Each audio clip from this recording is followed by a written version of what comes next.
Hello friends, back to my channel Raju Mithu ব্লগে স্বাগত জানিয়ে তোমাদের কাছে নতুন একটা ভিডিও নিয়ে আমি চলে এসেছি। আজকে আমি বানাচ্ছি এই সিজনের সজনে ফুলের বড়া ভাজা। সজনে ফুলের বড়া ভাজা খেতে খুবই ভালো হয়। আর এই সজনে ফুলের বড়া ভাজা করার জন্য অনেকে ভাবে কি ফুলটা তেতো হবে, তো ওই তেতোর ভয়ে অনেকে খেতে চায় না। তো আমি যেভাবে করছি দেখে নাও, একটুকু তেতো লাগবে না।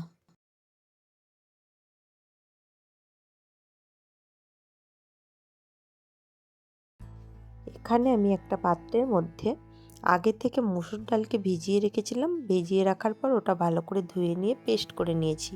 তোমরা এটা শিলেও বাটতে পারো, আমি এটা মিক্সার মেশিনে বেটে নিয়েছি।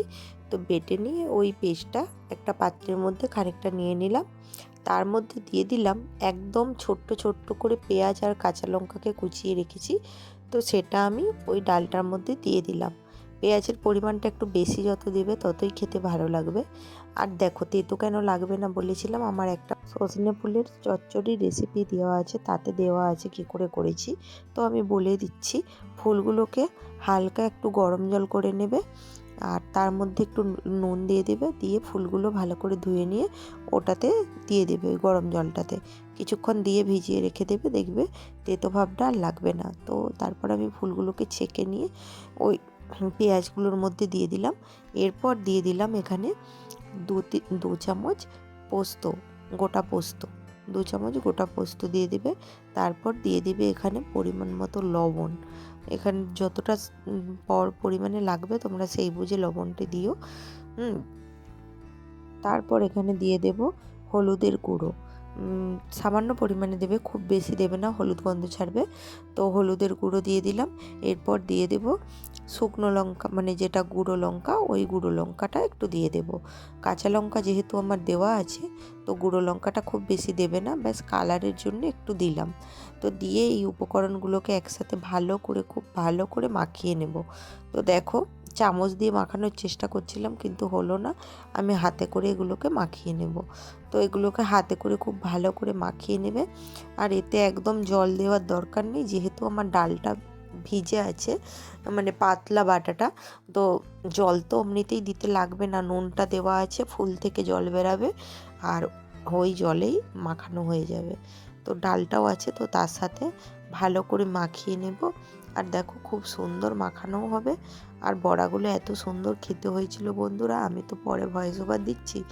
তো আমিও প্রথমবার এইভাবে করে খেলাম, খুবই ভালো খেতে হয়, একদম তেতো লাগে না। তোমরা অবশ্যই করে খেও।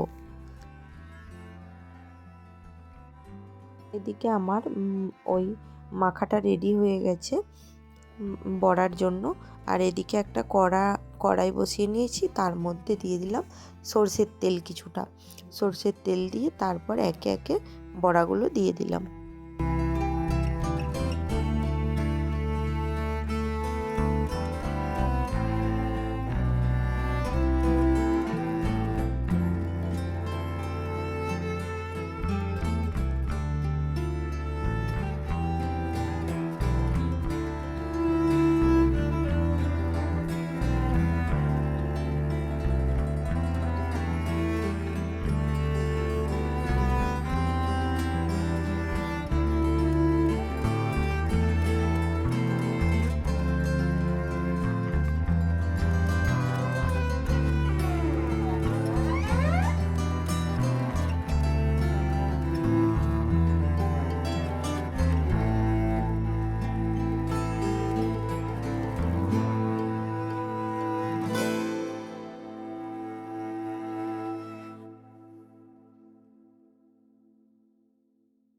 বড়াগুলো এক পিঠ ভাজা হয়ে গেলে ভালো করে উল্টে দেব।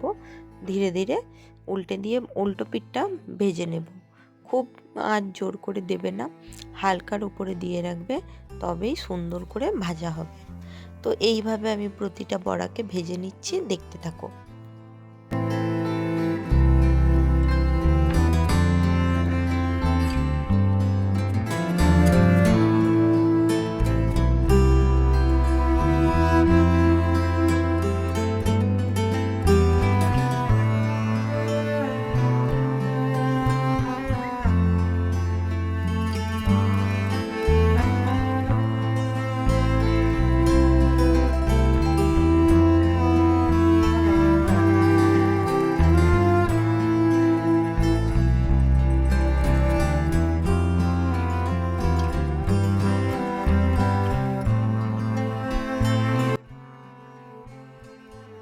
বন্ধুরা আমার প্রতিটা বড়া মুচমুচে করে সুন্দরভাবে ভাজা হয়ে গেছে।